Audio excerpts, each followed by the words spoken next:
अजीत पवार और उनके गुट के नेताओं से मुलाकात के बाद विपक्षी एकता का गुणा भाग बिगड़ गया है। बेंगलुरु में होने वाली विपक्षी दलों की बैठक से पहले शरद पवार बेंगलुरु नहीं जाएंगे। मतलब साफ है कि शरद पवार के दिमाग में कुछ दूसरा चल रहा है और जो चल रहा है वह विपक्षी एकता की सेहत के लिए सही नहीं है। सियासत में एक कदम आगे और एक कदम पीछे बढ़ाने के कई मतलब होते हैं। शरद पवार के फैसले के पीछे भी बड़ा खेल होने के संकेत हैं। लोकसभा चुनाव 2024 से पहले बेंगलुरु में होने जा रही विपक्षी दलों की 17 जुलाई को होने वाली बैठक में शरद पवार शामिल नहीं होंगे, जिसकी पुष्टि शरद पवार गुट वाले एनसीपी के प्रवक्ता महेश भारत तपासे ने की है। हालांकि शरद पवार इससे पहले 23 जून की बैठक में शामिल हुए थे। महेश भारत तपासे ने यह भी बताया कि शरद पवार और सुप्रिया सुले 17 जुलाई को नहीं बल्कि 18 जुलाई को होने वाली बैठक में शामिल होंगे।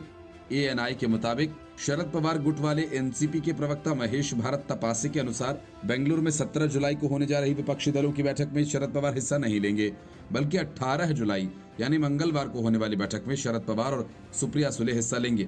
इसके अलावा एबीपी न्यूज से बातचीत करते हुए संजय राउत ने भी कहा कि बेंगलुरु में चल रही विपक्ष की बैठक में शरद पवार 18 जुलाई को शामिल होंगे। इससे पहले पटना में 23 जून को हुई विपक्षी दलों की पहली बैठक में 15 दलों ने भाग लिया था। विपक्ष की ये बैठक शरद पवार के नेतृत्व वाली राष्ट्रवादी कांग्रेस पार्टी में विभाजन और पश्चिम बंगाल पंचायत चुनाव में व्यापक पैमाने पर हुई हिंसा के बीच हो रही है, जिसमें कई लोगों की मौत हो गई। बंगाल में हुई चुनावी हिंसा को लेकर कांग्रेस की पश्चिम बंगाल इकाई और वाम दलों ने सत्तारूढ़ तृणमूल कांग्रेस की आलोचना की। यही वजह है कि ममता बनर्जी बेंगलुरु तो जाएंगी, लेकिन वे सोनिया गांधी के डिनर में शामिल नहीं होंगी। इसके पहले वाईवी सेंटर में शरद पवार की मुलाकात अजीत पवार के साथ प्रफुल्ल पटेल, हसन मुशर्रफ और दिलीप वलसे पाटिल, छगन भुजबल, सुनील तटकरे जैसे नेताओं ने की थी। पवार के साथ हुई इस मुलाकात के दौरान एनसीपी चीफ को मनाने की कोशिश की गई। पहले बगावत कर जरूर एनडीए में शामिल हुआ गया, लेकिन अब तेवर नरम पड़े हैं। अजीत गुट के नेता शरद पवार को अपने साथ लाना चाहते हैं। मुलाकात के बाद प्रफुल्ल पटेल ने बताया कि हमारी तरफ से शरद पवार का आशीर्वाद लिया गया। हम किसी को बताकर यहाँ नहीं आए, बस पता चला कि साहेब यहाँ पर हैं तो तुरंत आ गए। हमने उन्हें मनाने की कोशिश की है। उनकी तरफ से कोई जवाब नहीं आया है, लेकिन उन्होंने शांति से हमारी पूरी बात सुनी है। अब सवाल ये उठता है कि क्या शरद पवार का सही में हृदय परिवर्तन हो सकता है क्या? जो पवार कुछ दिन पहले तक पार्टी खड़ी करने की बात कर रहे थे, क्या वे भतीजे से हाथ मिला सकते हैं क्या? अगर ऐसा हुआ तो फिर विपक्षी एकता का बंटाधार होना तय है। इसके साथ ही महाराष्ट्र की सियासत में उद्धव ठाकरे पूरी तरह से अलग थलग भी पड़ जाएंगे। Report news of India. Yamuna नदी में बाढ़ की वजह से दिल्ली में मची तबाही पर घड़ियाली आंसू बहा रहे अरविंद केजरीवाल ने बाढ़ नियंत्रण की तैयारी संबंधी शीर्ष समिति की गत 2 साल में एक भी बैठक बुलाई ही नहीं। इस समिति के अध्यक्ष खुद केजरीवाल ही हैं और जब दिल्ली में तबाही मच गई तो इधर उधर की बातें करने लगे। जैसे ही इस बात की जानकारी सामने आई तो तुरंत केजरीवाल सरकार ने फिर से कहानी बनाना शुरू कर दिया और कहा, बाढ़ की तैयारियों पर चर्चा के लिए दिल्ली के मंत्रियों आतिशी और सौरभ भारद्वाज की अध्यक्षता में 9 मई को बैठक हुई थी। उसने ये भी कहा कि उचित प्रक्रिया के अनुसार बाढ़ नियंत्रण आदेश जारी किया गया था। दिल्ली राजनिवास के सूत्रों ने दावा किया कि दिल्ली सरकार द्वारा जारी बाढ़ आदेश आधे अधूरे थे। राजनिवास के सूत्रों के मुताबिक राष्ट्रीय राजधानी क्षेत्र में बाढ़ नियंत्रण उपायों की समीक्षा, सिफारिश, पर्यवेक्षण और समन्वय करने वाली शीर्ष समिति के अध्यक्ष के रूप में मुख्यमंत्री अरविंद केजरीवाल ने इस साल जून के अंत में होने वाली समिति की अनिवार्य बैठक की अनुमति नहीं दी, जबकि राजस्व विभाग ने इससे संबंधित फाइल 19 जून को भेजी थी। पिछले साल भी केजरीवाल ने ये बैठक नहीं होने दी थी। दिल्ली के मुख्यमंत्री की अध्यक्षता वाली इस उच्च अधिकार प्राप्त समिति में दिल्ली सरकार के सभी मंत्री, दिल्ली के सांसद, आम आदमी पार्टी के 4 विधायक और मुख्य सचिव के साथ दिल्ली विकास प्राधिकरण, भारतीय सेना के जीओसी और केंद्रीय जल आयोग के अध्यक्ष जैसे सदस्य अन्य हितधारक शामिल हैं। स्थिति की समीक्षा करने के और हर साल बाढ़ नियंत्रण आदेश पारित करने के लिए मानसून की शुरुआत से पहले जून के अंत में किसी भी तारीख को बैठक करने का प्रावधान है। शीर्ष समिति खतरों और अनुमानों को ध्यान में रखती है। बारिश और बाढ़ के संभावित खतरों को देखते हुए तैयारियों का आकलन करती है और किसी भी स्थिति से निपटने के लिए केंद्र सहित विभिन्न विभागों और एजेंसीज के बीच एक सटीक समन्वय तंत्र सुनिश्चित करती है। राजनिवास सूत्रों के मुताबिक मंडलायुक्त, जो समिति के संयोजक भी हैं, ने 21 जून को मुख्यमंत्री केजरीवाल से तारीख और समय बताने का अनुरोध किया था। राजस्व मंत्री आतिशी के माध्यम से ये फाइल मुख्यमंत्री को सौंपी गई। सूत्रों ने यह भी दावा किया कि फाइल 26 जून को आतिशी को इस टिप्पणी के साथ लौटा दी गई थी कि माननीय मुख्यमंत्री की इच्छा है कि माननीय मंत्री राजस्व शीर्ष समिति की बैठक बुलाएं, जिसकी अध्यक्षता मुख्यमंत्री करते हैं।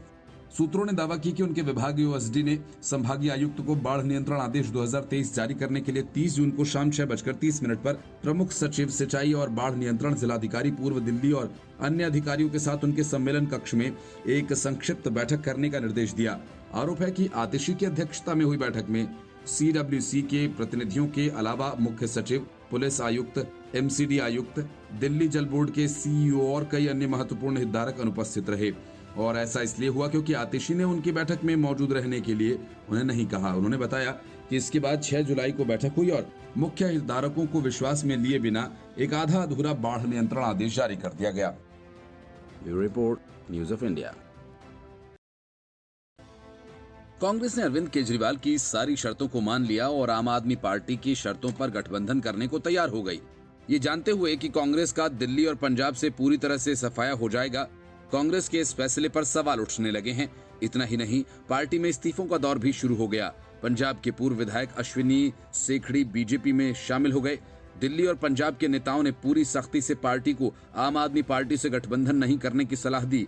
सूत्रों का कहना है कि राहुल गांधी को पीएम बनाने की जल्दी में सोनिया गांधी ने अरविंद केजरीवाल से गठबंधन करने का दबाव बनाया। सूत्रों का यह कहना है कि सोनिया गांधी के साथ राहुल गांधी भी इसी पक्ष में थे। उनका तर्क था कि दिल्ली में तो पार्टी पहले से ही हाशिए पर है और पंजाब में लगातार सियासी जमीन खिसकती जा रही है, इसलिए बेहतर तो यही है कि पूरा ध्यान दिल्ली की गद्दी पर लगाया जाए। अरविंद केजरीवाल ने कांग्रेस के सामने गठबंधन के लिए 2 शर्तें रखी थीं। एक तो वो केंद्र के अध्यादेश के खिलाफ उसे समर्थन देने का ऐलान करे और दूसरा दिल्ली और पंजाब पूरी तरह से उसके हवाले कर दे। आम आदमी पार्टी राजस्थान और मध्य प्रदेश में चुनाव लड़ने नहीं जाएगी। अब कांग्रेस के फैसले से दिल्ली और पंजाब में कांग्रेस के पास करने के लिए कुछ बचा नहीं है। वैसे भी जिसके खिलाफ दोनों राज्यों के नेता लड़ते आए हैं, उनके पास अब कुछ बचा ही नहीं। वे तो अपनी सियासत कैसे कर पाएंगे, ये सोचने की बात है। माना जा रहा है कि दिल्ली में कुछ नेता बीजेपी में शामिल हो जाएंगे और कुछ आम आदमी पार्टी में। यही हाल पंजाब में भी होना है। बीजेपी पंजाब में तेजी से जड़ें जमा रही है, इसलिए कांग्रेस के नेता बड़ी संख्या में बीजेपी का रुख करने वाले हैं। नवजोत सिंह सिद्धू से लेकर अजय माकन तक और संदीप दीक्षित से प्रताप सिंह बाजवा तक आम आदमी पार्टी से किसी भी किस्म का संबंध रखने के खिलाफ थे, लेकिन राहुल गांधी को पीएम बनाने की हड़बड़ी मची हुई है। कांग्रेस को लगता है कि केजरीवाल की मदद से पीएम पद का रास्ता आसान हो जाएगा, इसलिए कांग्रेस ने दिल्ली और पंजाब में अपनी पार्टी का बेड़ा गर्क करने की तैयारी कर ली। केजरीवाल को समर्थन देने के ऐलान के बाद पंजाब कांग्रेस के वरिष्ठ पूर्व विधायक अश्विनी सेखड़ी बीजेपी में शामिल हो गए। पंजाब कांग्रेस के पूर्व मुख्यमंत्री कैप्टन अमरिंदर सिंह, सुनील जाखड़ और जयवीर शेरगिल के बाद अब अश्विनी सेखड़ी ने बीजेपी का हाथ थाम लिया।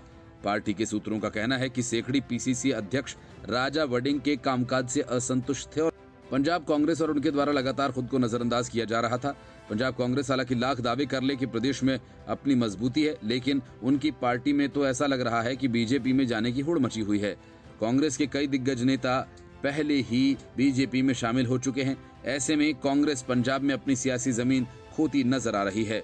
आम आदमी पार्टी के पहले तक पंजाब में कांग्रेस की ही सरकार थी, लेकिन अब उनके खुद के नेता ही पाला बदलते नजर आ रहे हैं, जिसकी बड़ी वजह प्रदेश कांग्रेस नेताओं में आपस में बने गुट हैं।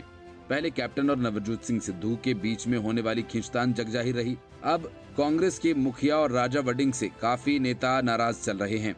पंजाब में बीजेपी की तरफ से बनाए गए नए प्रदेश अध्यक्ष सुनील जाखड़ की रणनीति बीजेपी को मजबूती बढ़ती दिखाई दे रही है। जाखड़ की कांग्रेस में भी एक मजबूत पकड़ मानी जाती थी, जिसकी वजह से आज कांग्रेस के नेता भी बीजेपी में उनके नेतृत्व में जुड़ना चाह रहे हैं। प्रदेश अध्यक्ष बनने के बाद जाखड़ भी ये कह चुके हैं कि बीजेपी पंजाब में ऐसी मौजूदगी बनाने की तैयारी में है जहां उसे किसी और साथी के सहारे की जरूरत ही ना पड़े। Bureau report, news of India. Bengaluru में होने वाली एकता की बैठक से पहले विपक्ष को झटके पर झटके लग रहे हैं।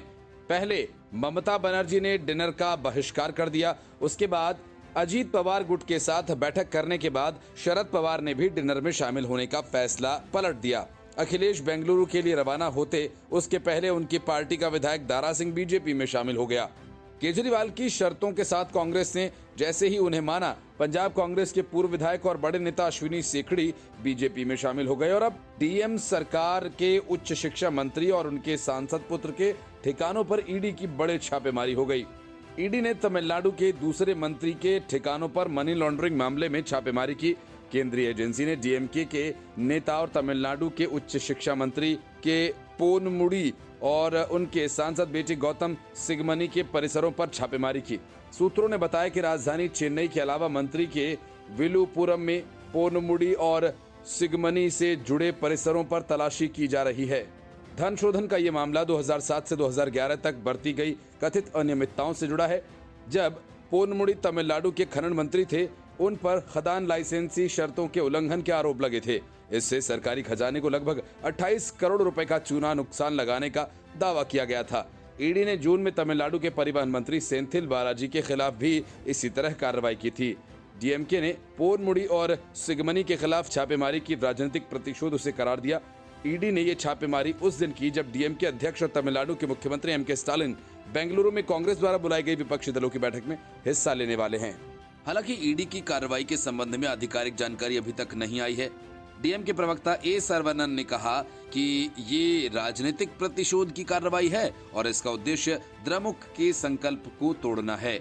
उन्होंने आरोप लगाया कि गुटकुखा घोटाला जैसे भ्रष्टाचार के मामलों में ऑल इंडिया अन्ना द्रविड़ मुनेत्र कड़गम के नेताओं के खिलाफ केंद्रीय अधिकारियों की ओर से कोई कार्रवाई नहीं की गई। सर्वनन ने दावा किया कि मुख्यमंत्री स्टालिन के नेतृत्व में डीएमके भारतीय जनता पार्टी का मुकाबला करने में महत्वपूर्ण भूमिका निभा रही है और ईडी की कार्रवाई का उद्देश्य पार्टी को डराना है। ईडी ने हाल ही में मुख्यमंत्री एमके स्टालिन के मंत्रिमंडल के एक अन्य मंत्री के खिलाफ भी इसी तरह की कार्रवाई शुरू की थी। इसके बाद परिवहन मंत्री सेंथिल बालाजी को कथित तौर पर कैश फॉर जॉब्स से जुड़े मनी लॉन्ड्रिंग मामले में गिरफ्तार किया गया था।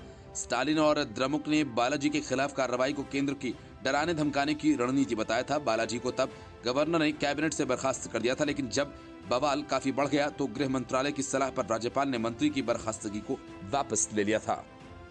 Report news of India. Pakistani ISI की एजेंट बनकर भारत में घुस आई सीमा हैदर को एटीएस ने दबोच लिया है। जांच एजेंसी का संदेह है कि उसका नाम भी फर्जी है। जांच एजेंसीज को सीमा हैदर के हैंडलर की तलाश है जिसने उसे भारत तक पहुंचाया। सीमा हैदर के पाकिस्तानी खुफिया एजेंसी आईएसआई से कनेक्शन के शक में जांच चल रही है। UP ATS, IB, Noida police समेत कई एजेंसीज इस एंगल्स पर जांच कर रही हैं। सीमा हैदर के फोन कॉल डिटेल्स की भी जांच की जा रही है।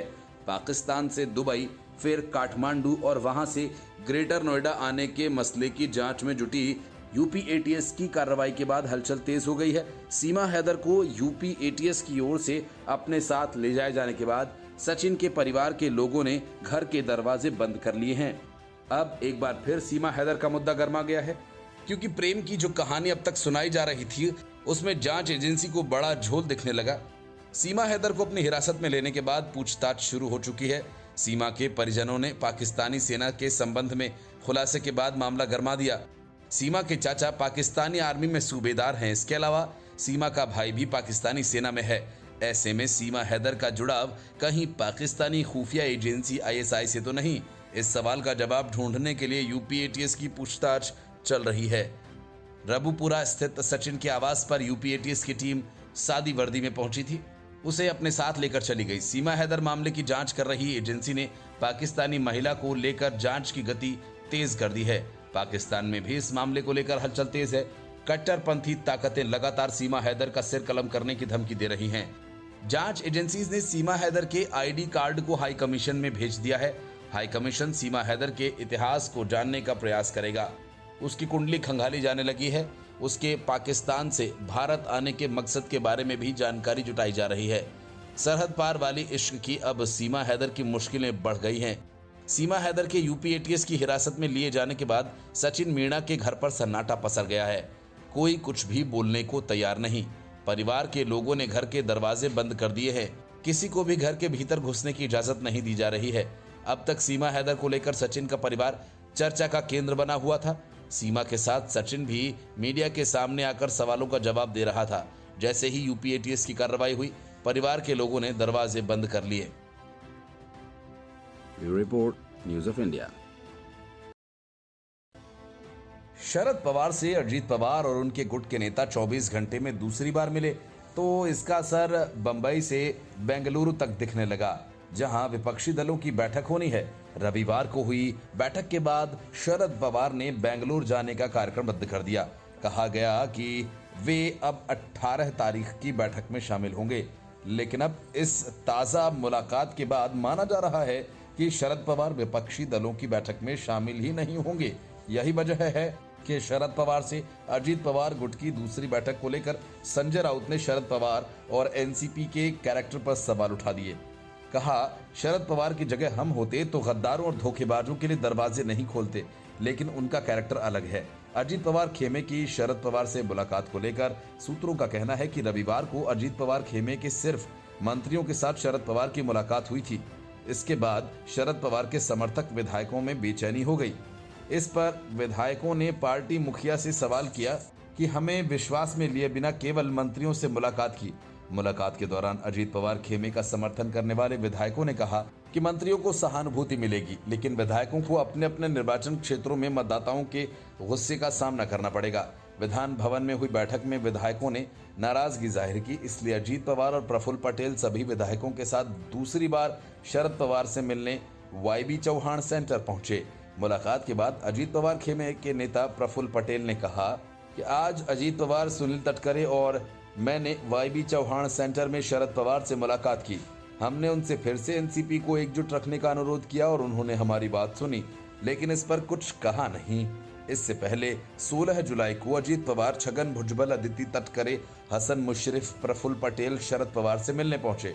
उधर महाविकास अघाड़ी की बैठक चल रही थी। जैसे ही महाराष्ट्र एनसीपी के प्रदेश अध्यक्ष जयंत पाटिल और जितेंद्र आव्हाड को पता चला कि अजीत पवार गुट पार्टी चीफ से मिलने के लिए पहुंचा है, ये लोग मीटिंग बीच में ही छोड़कर शरद पवार से मिलने पहुंच गए। शरद पवार से अजीत पवार की ताबड़तोड़ मुलाकात के बाद संजय राउत ने कहा कि जिन लोगों ने विश्वासघात किया है और धोखा दिया है, उनके लिए दरवाजे नहीं खुलने चाहिए। संजय राउत ने इसके आगे एनसीपी पर तंज भी कसा। उन्होंने कहा कि अब हर पार्टी तो शिवसेना की तरह नहीं होती। यदि हम शरद पवार की जगह पर होते तो फिर अजीत पवार और उनके धोखेबाज साथियों के लिए दरवाजे नहीं खोलते। राउत ने कहा कि हमें तो जिन लोगों ने धोखा दिया था उन लोगों को अयोग्य घोषित कराएंगे। राउत ने कहा कि अयोग्यता का ऐसा ही डर अजीत पवार को सता रहा है, इसलिए अजीत पवार अब शरद पवार के दरवाजे पर खड़े हैं। उन्होंने कहा कि हम शरद पवार की जगह पर होते तो हम अजीत पवार के लिए गेट ही बंद कर देते, लेकिन पवार साहब का कैरेक्टर थोड़ा सा अलग है, उनकी पार्टी का कैरेक्टर भी थोड़ा सा अलग ही है। हर किसी में कुछ अंतर होता है और लोग अपने स्वभाव के अनुसार ही फैसला लेते हैं। इससे पहले शुक्रवार को अजीत पवार अपने चाचा शरद पवार के आवास पर उनसे मुलाकात करने के लिए पहुंचे थे। Bureau report, news of India. Delhi बाढ़ और बीमारी से जूझ रही है और अरविंद केजरीवाल दिल्ली को इसी हाल में छोड़कर पंजाब के फोकटिया प्लेन से बेंगलुरु उड़ गए। जब केजरीवाल लौट कर आएंगे तो फिर से बीजेपी एलजी और हरियाणा पर तरह तरह के आरोप लगाएंगे। केजरीवाल की इसी फितरत पर बीजेपी ने कहा कि दिल्ली अभी बाढ़ की स्थिति से उबर भी नहीं पाई कि सीएम साहब जनता को छोड़ राजनीति करने में व्यस्त हो गए। उन्हें दिल्ली की जनता की चिंता नहीं है। बीजेपी के रविशंकर प्रसाद ने अरविंद केजरीवाल पर चुन चुन के हमले किए। बीजेपी के सीनियर लीडर रविशंकर प्रसाद ने कहा कि बेंगलुरु में विपक्षी पार्टियों की एक बैठक हो रही है। ये कितनी पीड़ा की बात है कि दिल्ली डूबी हुई है, लोग पीने के पानी के लिए परेशान हैं और अरविंद केजरीवाल बेंगलुरु चले गए हैं। इसके अलावा उन्होंने कहा कि केजरीवाल जी हर बात के लिए केंद्र सरकार पर दोषारोपण करते रहते हैं। हम उनसे पूछते हैं कि आपने क्या किया? कांग्रेस इस मामले पर चुप है। क्या अवसरवादी गठबंधन इस हद तक चला जाएगा?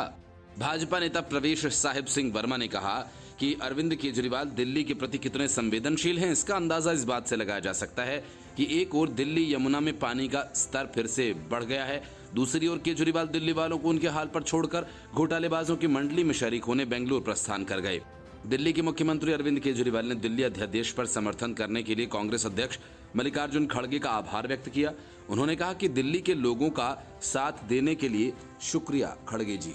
ये अध्यादेश भारत विरोधी और राष्ट्र विरोधी है, इससे जी जान से लड़ना होगा।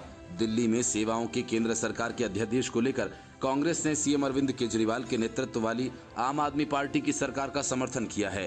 कांग्रेस ने ये कहा कि वो केंद्र के इस अध्यादेश को समर्थन नहीं देगी। दिल्ली अध्यादेश पर कांग्रेस का स्टैंड आने के बाद सीएम केजरीवाल ने विपक्षी दलों की बैठक में हिस्सा लेने का ऐलान किया। बैठक 2024 में होने वाले लोकसभा चुनाव में बीजेपी को पछाड़ने के लिए हो रही है। सभी विपक्षी दल एक साथ आकर बीजेपी को 2024 में सरकार बनाने से रोकना चाहते हैं। विपक्ष की पहली बैठक 23 जून को बिहार की राजधानी पटना में हुई थी। इस बैठक की मेजबानी सीएम नीतीश कुमार ने की थी। इस बैठक में 17 विपक्षी पार्टियां शामिल हुई थीं। इस बैठक के बाद विपक्ष के नेताओं ने संयुक्त प्रेस कॉन्फ्रेंस भी की थी, लेकिन केंद्र के अध्यादेश पर कांग्रेस का समर्थन नहीं मिलने से नाराज सीएम अरविंद केजरीवाल इस कॉन्फ्रेंस में नहीं आए थे। इसके साथ ही उन्होंने ये भी कहा था कि अगर कांग्रेस समर्थन नहीं करती है तो वो विपक्ष की बैठक में शामिल नहीं होंगे। Bureau report, news of India. Rajasthan लोक सेवा आयोग की ईओ परीक्षा में पास करवाने के बदले रिश्वतखोरी का मामला सामने आते ही कांग्रेस की गहलोत सरकार बैकफुट पर चली गई है और बीजेपी हमलावर है। रिश्वत लेते गिरफ्तार किए गए कांग्रेस नेता गोपाल केसावत की गिरफ्तारी के बाद कुमार विश्वास की पत्नी और आयोग की सदस्य मंजू शर्मा भी आरोपों के घेरे में आ गई हैं। उनका नाम एसीबी के एफआईआर में शामिल किया गया है। उनके साथ ही आयोग की एक अन्य सदस्य संगीता आर्य भी जांच के घेरे में है। इन दोनों का नाम एसीबी की तरफ से दर्ज की गई एफआईआर में शामिल किया गया है। परिवादी ने आरोपियों पर इन दोनों के नाम से रिश्वत लेने का आरोप लगाया। एसीबी मंजू शर्मा और संगीता आर्य की भूमिका की जांच कर रही है। इस मामले में मंजू शर्मा का नाम आने के बाद इस पर अब सियासत और गर्मा गई है। बीजेपी ने मंजू शर्मा के खिलाफ कार्रवाई की मांग की है। बीजेपी प्रवक्ता रामलाल शर्मा ने सवाल किया कि आखिर राजस्थान की कांग्रेस सरकार की क्या मजबूरी रही थी कि कुमार विश्वास की पत्नी को आयोग की सदस्य बनाया। वहीं गहलोत सरकार ने इस मामले में सफाई दी है। गहलोत सरकार के मंत्री प्रताप सिंह खाचरियावास ने कहा, आरोप लगाने के बाद कोई दोषी नहीं बनता। अभी एसीबी की जांच जारी है। भ्रष्टाचार निरोधक ब्यूरो ने कांग्रेस नेता और घुमंतु बोर्ड के पूर्व चेयरमैन गोपाल केसावत समेत 4 लोगों को 18,50,000 रुपए की रिश्वत लेते हुए गिरफ्तार किया था।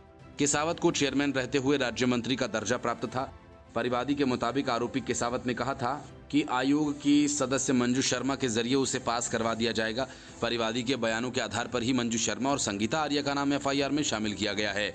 भ्रष्टाचार का एक और बड़ा मामला सामने आने के बाद बीजेपी फिर से गहलोत सरकार पर हमलावर हो गई है। राजस्थान में गहलोत सरकार पहले से ही आरपीएससी समेत कई पेपर लीक मामलों से घिरी है। शिक्षक भर्ती परीक्षा पेपर लीक केस में तो आरपीएससी के सदस्य बाबूलाल कटारा की गिरफ्तारी तक हो चुकी है। अब फिर से आरपीएससी की परीक्षा में भ्रष्टाचार का मामला सामने आने से हड़कंप मचा हुआ है।